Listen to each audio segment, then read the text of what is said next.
So this lesson here is on adding and subtracting decimals. So if you're going to add or subtract decimals, it's really no different than adding and subtracting whole numbers. But the most important thing is to stack the decimals properly by lining up the actual decimal points. So we're going to look at one example. This says 0.6 plus 0.2, so 6 tenths because the 6 is in the tenths place value. And this is 2 tenths, the 2 is in the tenths place value. So 6 tenths plus 2 tenths. So in words, we read that as 6 tenths plus 2 tenths, when that equals 8 tenths. If we stacked it, I want to make sure that these decimal points are right on top of each other. As long as those are lined up, then all of the other digits are going to be in the correct spot. So then all we have to do is just add it like a normal question. 6 plus 2 is 8. We bring down the decimal and put it into our answer, and then 0 plus 0 is 0. It's important to put the 0 in front here. I find that having a 0 here just makes it a little more obvious that there's a decimal here. If we leave the 0 out, it might be easy to overlook the decimal and just think the answer is 8. So if there's nothing in the ones column, then we should put a 0 after or to the left of the decimal. As a picture, I've got a rectangle here separated up into 10 equal sections. The yellow squares represent the 6 tenths. There's 6 yellow squares, or 6 yellow rectangles, and the 2 blue rectangles are the 2 tenths. So I have 6 tenths plus 2 tenths, and then if I count them all together, I have 8 tenths.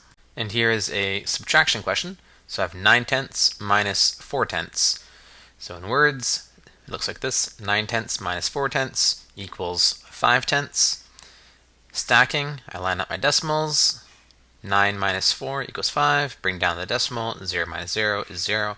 In a picture, I have 9 tenths shaded in, and then I'm taking away 4 tenths. So I'm removing 4 tenths. So here's 1, 2, 3, 4. Imagine we just take those out. We'd be left with this, and we have 1, 2, 3, 4, 5 tenths. When we're adding and subtracting decimals in the hundredths and thousandths, drawing pictures isn't going to be as easy. Instead, we can use the stacking method. So in this example, I have 1.05, or 1 and 5 hundredths, plus 3.18, or 3 and 18 hundredths. So I want to take these two decimals here and stack them. So I put 1.05 on the top plus 3.18 on the bottom. Doesn't matter if this one's on top or this one, we're just adding, so we're just combining those two decimals together. And then I just add it like as if it was a normal 3-digit by 3-digit addition question. So I go 5 plus 8 is 13, put the 3 down, carry the 1. 1 plus 0 plus 1 is 2. Bring down my decimal. 1 plus 3 is 4. So my answer is 4.23, or 4 and 23 hundredths.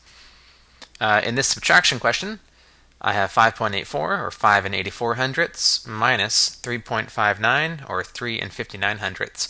Now here, it does matter which one goes first. Because I'm taking this away from this, then the 5.84 has to go on top. So 5.84 minus 3.59. Now I can't go 4 minus 9, so I need to regroup the 8. It becomes a 7. My 4 becomes a 14. 14 minus 9 is 5. 7 minus 5 is 2. Bring down my decimal.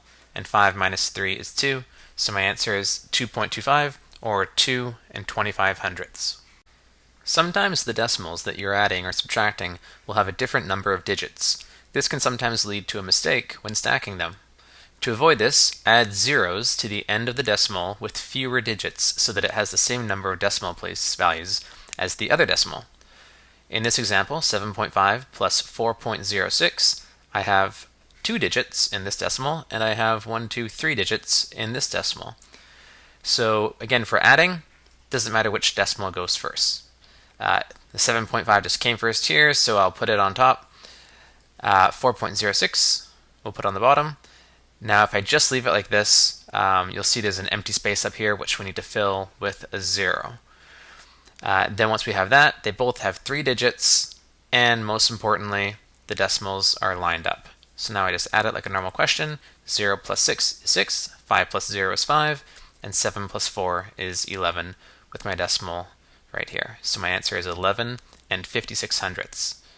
With the subtraction question, I have 23.15 minus 8.4. Here I have 4 digits, and this only has 2.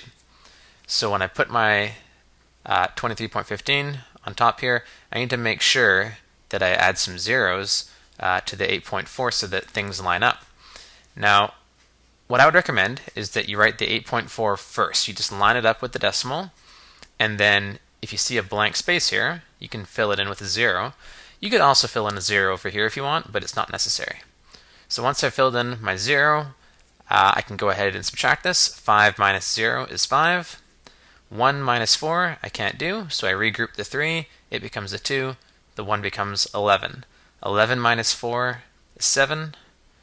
I can't go 2 minus 8, so I need to regroup this 2. It becomes a 1, and the 2 becomes a 12. 12 minus 8 is 4, and 1 minus nothing is 1. So my answer is 14.75, or 14 and 75 hundredths.